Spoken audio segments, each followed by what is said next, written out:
Hello students, today we are going to study chapter first, class 11 chemistry, some basic concept of chemistry. ठीक है, तो आज से हम स्टार्ट करेंगे आपका पहला चैप्टर केमिस्ट्री का some basic concept of chemistry. तो आज हम पहले वीडियो लेक्चर में हम सिर्फ इसके इंट्रोडक्शन को देखेंगे। ठीक है, तो समझते हैं।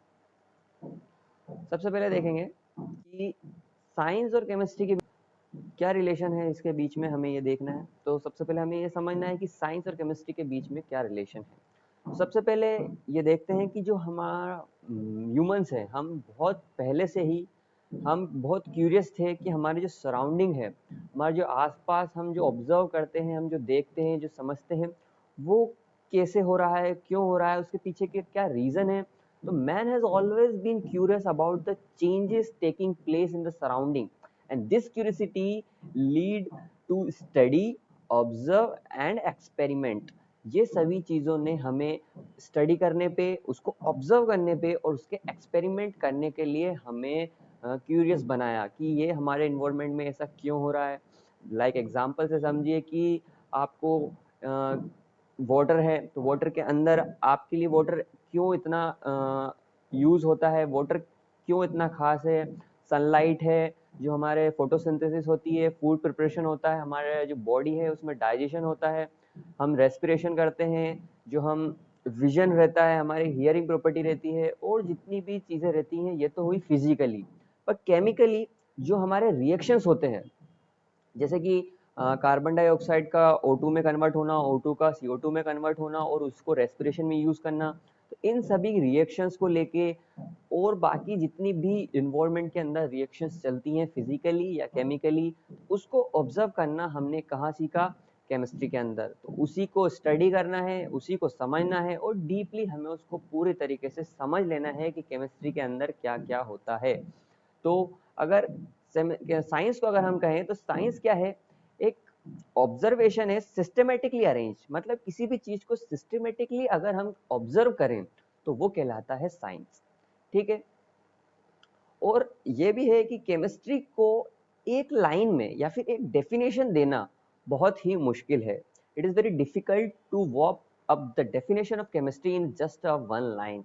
बट अगर फिर भी हम उसको करके देखें, अगर केमिस्ट्री को हम एक लाइन में लिखें तो हम क्या कहेंगे, chemistry is the study of composition, structure, property and interaction of matter. मतलब क्या कि केमिस्ट्री एक स्टडी है किसकी, कंपोजिशन की, स्ट्रक्चर्स की, प्रॉपर्टीज की और मैटर्स के बीच में होने वाले इंटरेक्शंस की। तो केमिस्ट्री को समझने के लिए हमें सबसे पहले किसी भी मैटर का कंपोजिशन समझना होगा, स्ट्रक्चर समझना होगा, उसकी प्रॉपर्टी को समझना होगा और वो मैटर कैसे दूसरे मैटर से इंटरेक्ट करता है हमें वो भी समझना होगा। तो केमिस्ट्री में क्या है, हमें सिर्फ और सिर्फ मैटर्स क्या होते हैं, एटम से बने हुए। एटम के अंदर प्रेजेंट होता है आपका न्यूट्रॉन, इलेक्ट्रॉन और प्रोटॉन। आपको इन्हीं को बस समझना है, इनसे बने हुए एटम्स को समझना है, मॉलिक्यूल्स को समझना है, उनके कंपाउंड्स को समझना है, उनकी प्रॉपर्टी, कंपोजिशन और स्ट्रक्चर को समझने में आपकी केमिस्ट्री कंप्लीट हो जाएगी। फिर हम उसको आगे आगे पढ़ते रहेंगे, डीप पढ़ते रहेंगे। आपके 11th में हम ऑर्गेनिक, इनऑर्गेनिक सभी पार्ट को कवर करते हैं। इसके बाद हम आज इसको शुरू कर रहे हैं चैप्टर फर्स्ट को।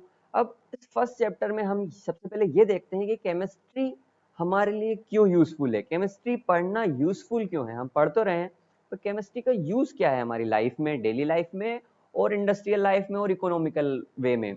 मतलब कि जो लार्ज स्केल पे है उसमें उसका यूजेस और स्मॉल डोमेस्टिक लेवल पे उसका जो यूज है हमें वो समझना है। देखिए सबसे पहले केमिस्ट्री अगर हम डेली लाइफ में देखें तो जो हम कंप्यूटर चला रहे हैं, कंप्यूटर चिप्स हैं, वो क्या होती हैं, एक हाईली प्यूरिफाइड एलिमेंट, एक हाईली प्यूरिफाइड एलिमेंट की बनी होती है जिसको कहते हैं हम सिलिकॉन। सिलिकॉन एक SI इसको डिनोट करते हैं सिलिकॉन को।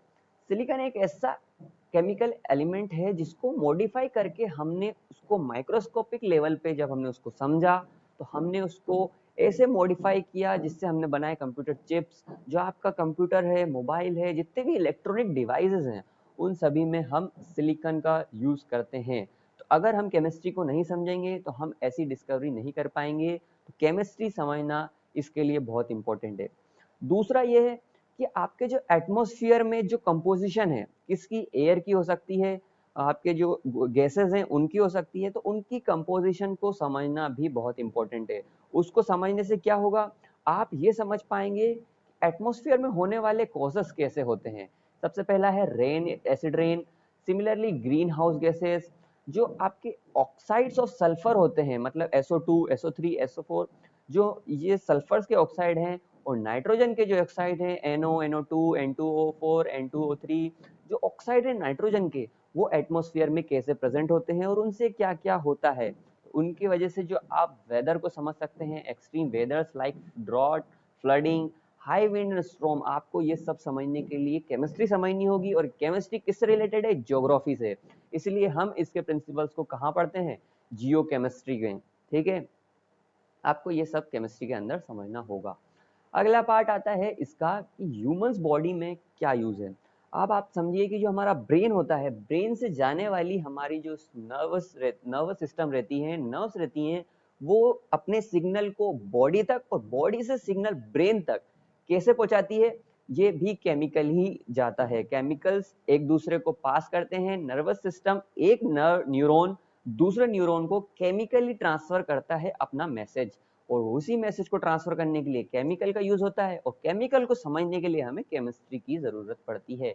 तो बायोकेमिकल को समझना भी बहुत इंपॉर्टेंट है।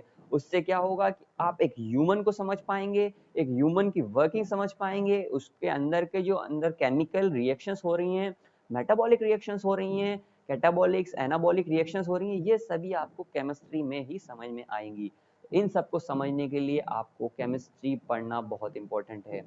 धीरे धीरे आप समझेंगे, एक एक स्ट्रक्चर्स को, एटम को समझेंगे, फिर हम उसके कंपाउंड्स को समझेंगे, फिर उसके gaseous state, liquid state, solid state, फिर उनके बीच में इक्विलिब्रियम, फिर उनके बारे में एक एक करके हम पीरियोडिक टेबल, फिर हाइड्रोकार्बन्स, इनऑर्गेनिक में जाके हम इन्वायरमेंटल केमिस्ट्री, और प्रैक्टिकल केमिस्ट्री में हम अभी जो अगला चैप्टर है आपके वो सभी पढ़ेंगे, chemical thermodynamics, equilibrium, ionic equilibrium, redox, ये सभी हम धीरे धीरे 11th क्लास में कंप्लीट करेंगे। ठीक है, अब आगे हम देख रहे हैं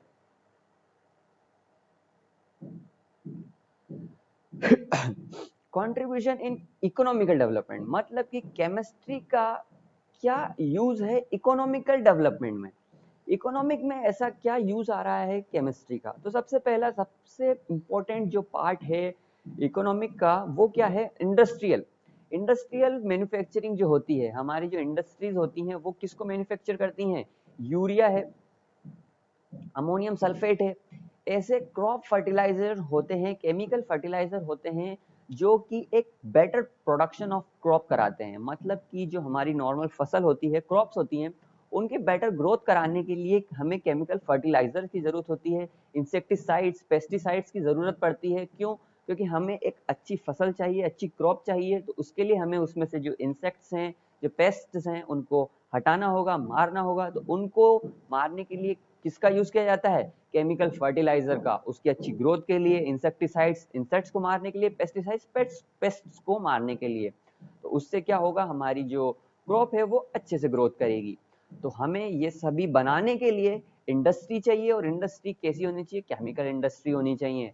और ये अगर इंडस्ट्री बनी तो हमें प्रोडक्शन होगा, प्रोडक्शन होगा तो हमारा सप्लाई होगी, सप्लाई होगी तो मनी का ट्रांसफर होगा, तो हमारा जो पैसे का लेन देन होगा, तो उससे हमारी कंट्री की इकोनॉमिक भी अच्छी होगी। तो केमिस्ट्री अगर अगर हमारे देश में, हमारे कंट्री में अगर इंडस्ट्रियल केमिस्ट्री पे बहुत बेस्ड है, तो उनसे होने वाली इकोनॉमिक डेवलपमेंट भी केमिस्ट्री के अंदर आएंगी। ठीक है, आगे हम देखते हैं कि जो एल्कलाइज होते हैं, एसिड होते हैं, सॉल्ट होते हैं, जो डाइज होते हैं, ये भी क्या है, इंडस्ट्रियल बेस्ड बनते हैं।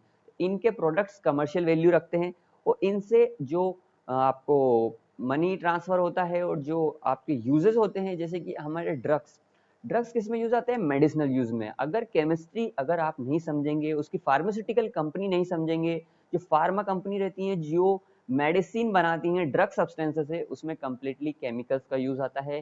केमिकल को समझना पड़ता है, केमिस्ट्री समझनी पड़ती है। सोप्स बनाने के लिए, डिटर्जेंट्स बनाने के लिए आपको केमिस्ट्री समझनी होगी कि सोप कैसे बनता है। पहले तो हमें सोप का वर्क समझना होगा कि सोप वर्क कैसे करता है, फिर उसका प्रोडक्शन समझना होगा। डिटर्जेंट का वर्क समझना होगा, फिर उसका प्रोडक्शन समझना होगा। फिर मेटल्स और एलॉयज आते हैं। मेटल और एलॉय को अर्थ में से निकालना भी एक केमिस्ट्री का पार्ट है। मतलब production of alloys and metals, मतलब कि अर्थ में जो मेटल्स हैं वो कॉम्प्लेक्स फॉर्म में प्रेजेंट है, इकट्ठे हुए प्रेजेंट है, पर उन्हें अलग अलग करके निकालने के लिए भी हमें केमिस्ट्री का यूज करना होता है। तो केमिस्ट्री यहाँ भी यूज आती है। और वेरियस जो भी ऑर्गेनिक और इनऑर्गेनिक कंपाउंड्स होते हैं वो भी हमारे इकोनॉमिकल ग्रोथ के लिए एक बहुत बड़ा रोल प्रोवाइड करते हैं। ठीक है, समझ में आया इतना? आगे देखते हैं chemistry in our daily life. अब हम देख रहे हैं कि डेली लाइफ में केमिस्ट्री कहाँ यूज आती है। तो सबसे पहला यूज है प्रिजर्वेटिव्स में। प्रिजर्वेटिव्स में क्या होता है, जो सोडियम बाइकार्बोनेट और सोडियम मेटा बाइकार्बोनेट होते हैं, सल्फेट्स होते हैं, ये सब क्या करते हैं, फूड को स्टोर करने में यूजफुल होते हैं। मतलब कि फूड का वेस्टेज ना हो। तो जो आपका प्रिजर्वेटिव्स होते हैं वो सब किसके बने हुए होते हैं, सब केमिकल सब्सटेंसेस होते हैं जो आपके खाने के अंदर प्रेजेंट होते हैं, जिससे खाना बहुत टाइम तक सेफ रहता है। ठीक है, अगला इंसेक्टिसाइड और पेस्टिसाइड। मैंने बताया आपको, जो हमारी क्रॉप प्रोडक्शन होती है और जो फूड का स्टोरेज करने के लिए हम ग्रेन्स को, फूड को स्टोर करते हैं, उनको बचाए रखने के लिए हमें भी इंसेक्टिसाइड और पेस्टिसाइड का यूज करना पड़ता है। तो उसमें कौन कौन से आते हैं, डीडीटी, गामा हेक्सेन, ये सभी एक एक कंपाउंड को हम बाद में लाइन से इन्वायरमेंटल केमिस्ट्री में पढ़ेंगे। ठीक है, तो डीडीटी है, गामा हेक्सेन है, ये सभी क्या है, इंसेक्टिसाइड और पेस्टिसाइड है। तो इनसे हम क्या करते हैं, हमारी क्रॉप को प्रोटेक्ट करके रखते हैं, फूड ग्रेन्स को स्टोर करने में हेल्प करते हैं। मतलब स्टोर करने में कोई हेल्प नहीं है, पर स्टोर किए हुए फूड को कोई खराब ना करे, और जो खराब कर रहा है उससे बचाने के लिए हम इंसेक्टिसाइड और पेस्टिसाइड को यूज करते हैं। ठीक है, products of domestic consumption like soap, cosmetics, oils, perfumes, ETC, ये सब भी क्या है, केमिकल से बने हुए हैं। तो इनकी केमिस्ट्री समझना भी बहुत जरूरी है। ठीक है, इनके केमिकल सिंथेसिस समझना भी बहुत जरूरी है। अगला आता है आपका हेल्थ केयर प्रोडक्ट्स। जो हमारे हेल्थ केयर प्रोडक्ट्स होते हैं, जैसे स्किन क्रीम्स, सोप, जो इनके अंदर भी क्या होता है, केमिकल कंपाउंड्स ही होते हैं। सिमिलरली जो हमारे डिसइंफेक्टेंट्स होते हैं और जर्मिसाइड्स होते हैं, मतलब कि जैसे आपका एग्जांपल है डिटॉल। डिटॉल आता है, सेवलॉन आता है, आपका जो सैनिटाइजर है, वो सभी किस में यूज आते हैं, केमिकल इंडस्ट्रियल में और आपके डेली यूज में। तो केमिकल जो होते हैं वो आपके डेली लाइफ में भी यूज आते हैं। तो जो केमिस्ट्री समझनी है आपको बहुत इंपॉर्टेंट है। ठीक है, आगे देखते हैं। अब हमने इतना तो समझ लिया कि केमिस्ट्री का क्या यूज है। अब हमें देखना है व्हाट इज द मैटर। मतलब कि मैटर क्या है, कौन सा मैटर, जो हमारे आसपास सराउंडिंगली प्रेजेंट है। तो अगर आप मैटर समझ गए तो आप उसका एटम समझेंगे, एटम के अंदर इलेक्ट्रॉन, प्रोटॉन और न्यूट्रॉन समझेंगे, फिर उनसे बना हुआ एक कंपोजिशन, फिर कंपाउंड, फिर उसकी वर्किंग, फिर उसकी प्रॉपर्टी, फिर उसके यूजेस। तो आपको पूरी केमिस्ट्री वहीं के वहीं समझ में आ जाएगी। ठीक है, तो सबसे पहले मैटर को समझते हैं। मैटर क्या होता है, मैटर वो है, उसकी डेफिनेशन समझिए सबसे पहले। Anything that occupies or possess mass and can be felt by one or more of our sense is matter. मतलब कि अगर हम किसी भी मास को अगर फील कर पा रहे हैं, या फिर वो किसी जगह को ऑक्यूपाई कर रहा है, या मतलब जो हमारे आसपास जो स्पेस है उसमें वो स्पेस को ऑक्यूपाई कर रहा है, वो मास उस जगह को ऑक्यूपाई कर रहा है, और अगर हम उसको फील कर पा रहे हैं तो वो चीज मैटर कहलाएगी। लाइक अगर मान लीजिए ये एक रूम है, इसके अंदर कोई सब्सटेंस रखा हुआ है, अगर आप इसे देख पा रहे हो तो ये मैटर है, अगर आप इसे छू पा रहे हो तो ये मैटर है, अगर आप इसको फील कर पा रहे हो, मान लो एयर है, एयर इस रूम में अगर भरी हुई है, तो आप इसको देख तो पाओगे नहीं, छू पाओगे नहीं, पर फील कर पाओगे। तो हम कह सकते हैं कि जो हम चीज फील भी कर सकते हैं वो भी क्या है, मैटर है। लाइट है, ना आप उसे छू सकते हो, ना ही उसे आप फील कर सकते हो, ना ही आप उसे चेंज कर सकते हो, पर आप उसे देख सकते हो। तो किसी भी सेंसेस से अगर कोई चीज आपको समझ में आ जाती है तो वो मैटर होता है। इसका मतलब क्या है कि लाइट भी एक मैटर का पार्ट है। लाइट के अंदर भी कुछ ऐसे सब्सटेंसेस हैं जिसकी वजह से उसको ये प्रॉपर्टी मिली है विजन की। ठीक है, तो आपको सेंसेस समझ में आ गया है, सेंसेस से मैटर को क्लियरिफाई करना समझ में आ गया है। तो मैटर के अंदर क्या क्या आता है, एयर, वाटर, लिविंग थिंग, जितनी भी लिविंग थिंग है, मेटल्स, बुक्स, टेबल, चौक, जो जो चीज आप फील कर सकते हो, देख सकते हो आपके सेंसेस से, और या फिर वो स्पेस ऑक्यूपाई कर रहा है। अब आप देखिए कि मैटर के अंदर क्या क्या प्रेजेंट, मैटर के अंदर प्रेजेंट है आपका एटम। एटम्स के अंदर प्रेजेंट है तीन चीज, इलेक्ट्रॉन, प्रोटॉन और न्यूट्रॉन। ठीक है, ये प्रोटॉन और न्यूट्रॉन किसी भी एटम्स के सेंटर पार्ट में प्रेजेंट होता है, किसी भी एटम के सेंटर में प्रेजेंट होता है क्या, प्रोटॉन और न्यूट्रॉन, और उसके आसपास इलेक्ट्रॉन सराउंडेड होते हैं, इलेक्ट्रॉन उसके आसपास घूमते रहते हैं। ठीक है, और उनके अंदर आपको सेंटर पार्ट में मिलेगा न्यूट्रॉन और प्रोटॉन, और प्रोटॉन के अंदर और न्यूट्रॉन्स के अंदर भी क्वार्क्स पार्टिकल होते हैं। अब क्वार्क्स पार्टिकल्स बहुत डीप स्टडी हो जाएगी, तो हमें 11 तक और 12 तक आपको इतनी डीप स्टडी करनी नहीं है। क्वार्क्स पार्टिकल बहुत कॉम्प्लेक्स पार्ट है केमिस्ट्री का, तो हमें सिर्फ इलेक्ट्रॉन, प्रोटॉन और न्यूट्रॉन तक ही रहना है। ठीक है, मैटर आपको यहाँ तक क्लियर हो जाना चाहिए। अब हम देखेंगे कि जो हमारी केमिस्ट्री है उसको हमने कुछ ब्रांचेस में डिवाइड किया गया है। तो हमने जो उसको ब्रांचेस में डिवाइड किया गया है, सबसे पहला ब्रांचेस है हमारी इनऑर्गेनिक केमिस्ट्री,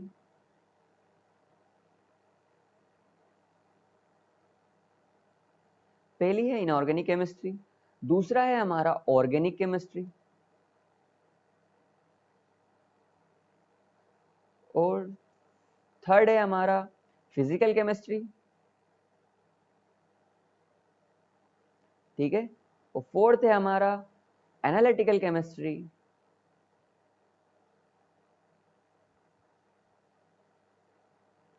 ठीक है, और फिफ्थ है हमारा इंडस्ट्रियल केमिस्ट्री।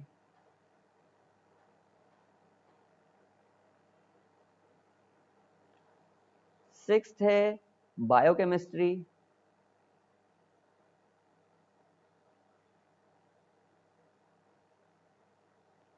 सेवंथ है न्यूक्लियर केमिस्ट्री। ठीक है, अब सबसे पहले हमें क्लासिफिकेशन समझना है कि ब्रांचेस ऑफ केमिस्ट्री क्या क्या है। तो सबसे पहली ब्रांच क्या है केमिस्ट्री की, ये क्या है, ब्रांचेस हैं। तो सबसे पहली है हमारी इनऑर्गेनिक। इनऑर्गेनिक में क्या है, हम वो कंपाउंड्स पढ़ेंगे जो सभी एलिमेंट्स प्रेजेंट है हमारे अर्थ में, एटमॉस्फेयर में जितने भी एटम्स एलिमेंट्स प्रेजेंट है, उनकी प्रॉपर्टी को समझना, उनके अंदर इंटरेक्शन समझना, उनके बारे में समझना हम इनऑर्गेनिक में पढ़ेंगे। ऑर्गेनिक में हम सेकंड जो है हमारा ऑर्गेनिक, उसमें पढ़ेंगे हम कार्बन्स कंपाउंड, कार्बन से रिलेटेड कंपाउंड, कार्बन के यूजेस, कार्बन केमिकल रिएक्शंस, जितने भी कार्बन से बने हुए कंपाउंड्स होते हैं वो सभी हम पढ़ेंगे ऑर्गेनिक केमिस्ट्री में। फिजिकल केमिस्ट्री में आप जितना भी प्रैक्टिकल पार्ट होता है जो हमें दिखता है, जैसे कि सॉलिड, लिक्विड, गैस, इनके बीच का जो इंटरेक्शन होता है, इनके बीच का जो इक्विलिब्रियम होता है, इनके जो चेंजेस आते हैं, sublimation, melting point, boiling point, ये सभी हम फिजिकल केमिस्ट्री में पढ़ेंगे। एनालिटिकल केमिस्ट्री में क्या होता है, एनालिटिकल केमिस्ट्री में आपको प्रैक्टिकल में समझना होता है, जो प्रैक्टिकल वे होता है, आपका जो मेजरमेंट होता है, वो सभी किसमें आता है, एनालिटिकल केमिस्ट्री में। फिफ्थ है इंडस्ट्रियल केमिस्ट्री, मैंने अभी बताया आपको, जितनी भी इंडस्ट्री में प्रोडक्शन होता है वो सभी किसमें आता है, इंडस्ट्रियल केमिस्ट्री में। बायोकेमिस्ट्री में हम ह्यूमन से और एनिमल से, प्लांट से केमिस्ट्री का रिलेशन समझते हैं। ठीक है, तो वो आता है आपका बायोकेमिकल केमिस्ट्री में। अगला है न्यूक्लियर केमिस्ट्री। जो न्यूक्लियर केमिस्ट्री होती है वो आती है आपकी न्यूट्रॉन, प्रोटॉन और इलेक्ट्रॉन, जो आपके माइन्यूट पार्टिकल्स होते हैं उनको समझना, और उनसे होने वाली एनर्जी का प्रोडक्शन, जो आपके आइसोटोप्स होते हैं, एटॉमिक स्ट्रक्चर्स होते हैं, न्यूक्लियर रिएक्शंस होती हैं, वो समझना सभी किसमें आता है, न्यूक्लियर में, न्यूक्लियर केमिस्ट्री में।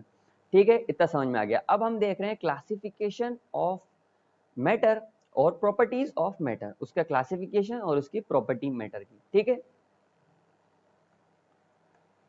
अब है matter has been further divided on the basis of their chemical and physical property. अब मैटर को हमने उसके केमिकल और फिजिकल प्रॉपर्टीज पे हमने उसको डिवाइड कर दिया बेस्ड ऑन फिजिकल प्रॉपर्टीज। अगर देखें हम, मतलब कि फिजिकल प्रॉपर्टीज पे बेस्ड अगर हम देखें, तो सबसे पहला आता है, मैटर को हमने डिवाइड किया है तीन पार्ट में।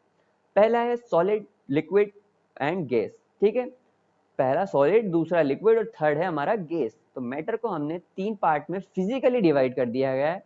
तो कौन कौन से, सॉलिड, लिक्विड, गैस, आपको ये नॉर्मली पता है, आप 6, 7, 8, 9, 10 से ही पढ़ते आ रहे हैं, और 11 में हम इन्हें थोड़ा सा डीप स्टडी करेंगे। तो मैटर को डिवाइड किस किस में किया है, सॉलिड, लिक्विड और गैस में। आगे देखते हैं हम।